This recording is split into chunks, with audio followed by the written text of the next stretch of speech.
Circle study करने के बाद हम पैराबोला पढ़ेंगे। हालांकि कुछ टीचर्स एलिप्स पढ़ाते हैं क्योंकि इसकी शेप सर्कल के ज़्यादा करीब है, जबकि तमाम टीचर्स हाइपरबोला को ही एंड पे पढ़ाते हैं। मगर आपने कॉन्सेप्ट्स अच्छे से बिल्ड करने हैं तो सर्कल के बाद पैराबोला ही पढ़ें, क्योंकि इसमें सिर्फ एक फोसाई या फोकल पॉइंट है, जबकि एलिप्स और हाइपरबोला में दो दो फोसाई या फोकल पॉइंट्स हैं। और जब आपको एक फोसाई की कहानी समझ आ जाएगी तो दो वाले केसेस समझना आसान हो जाएंगे। सैटेलाइट डिश की शेप पैराबोलिक होती है। पैराबोला की प्रॉपर्टी होती है कि तमाम इंसिडेंट रेज को सिंगल पॉइंट पे फोकस करता है। जैसे अगर रिसीवर फोकल पॉइंट पे रखा हो तो तमाम इंसिडेंट रेज इस पॉइंट पे फोकस हो जाएंगी। डिश इस तरह के कर्व से बनती है। डेली लाइफ में पैराबोला की दो बहुत ज़्यादा कॉमन एग्जांपल्स हैं, टॉर्च और कार की हेडलाइट्स में यूज़ होने वाला मिरर। इन दोनों में बल्ब को पैराबोला के फोकल पॉइंट पे रखा जाता है। यहाँ से निकलने वाली रेज पैराबोलिक मिरर से रिफ्लेक्ट होकर सामने जाती हैं in straight direction as parallel rays. तो पैराबोला बेसिकली एक यू शेप्ड कर्व को कहते हैं, मगर हर यू शेप्ड कर्व पैराबोला नहीं होता। पैराबोलिक कर्व की एक स्पेसिफिक प्रॉपर्टी होती है जो उसे पैराबोला बनाती है, और वो ये है कि तमाम इनकमिंग रेज को सिंगल पॉइंट पे कंसंट्रेट करती है और इस पॉइंट को फोकस कहते हैं।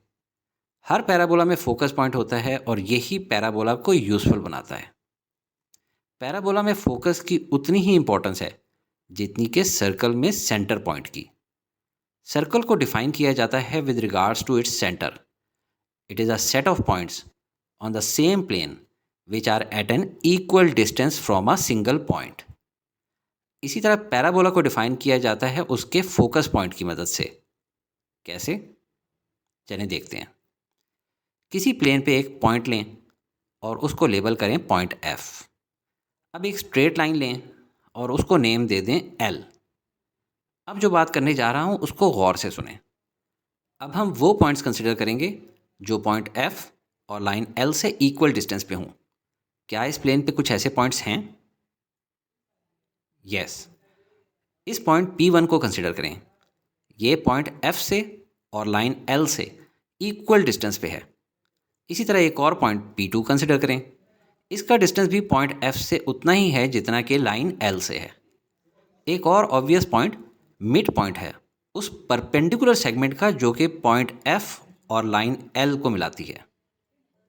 वो तमाम पॉइंट्स जो इस कंडीशन को सेटिस्फाई करें वो इस कर्व के ऊपर होंगे, और ऐसे कर्व को पैराबोला कहते हैं। तो हम पैराबोला को कैसे डिफाइन करते हैं?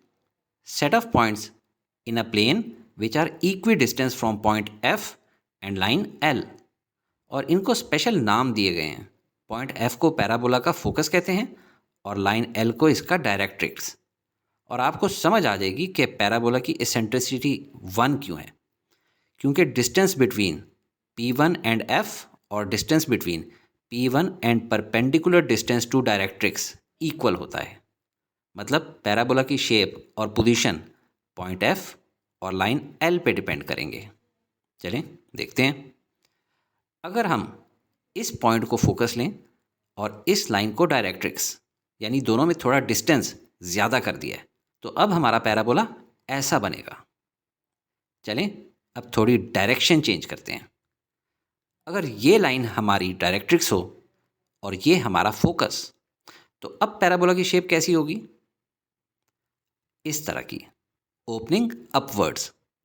तो हमने देखा कि डायरेक्ट्रिक्स और फोकस पॉइंट की बेसिस पे हमें डिफरेंट टाइप्स के पैराबोलाज मिलते हैं। अब पैराबोला की कुछ मज़ीद चीज़ें देखते हैं।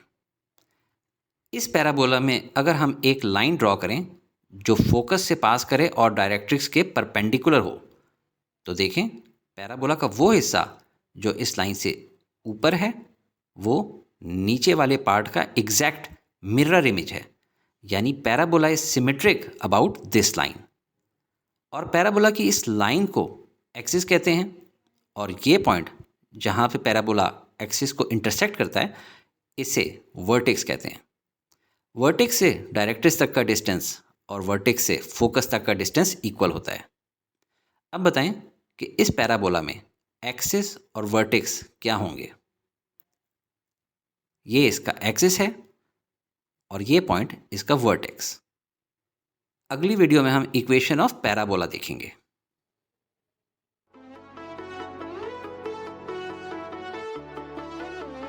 Study with me, a learning experience.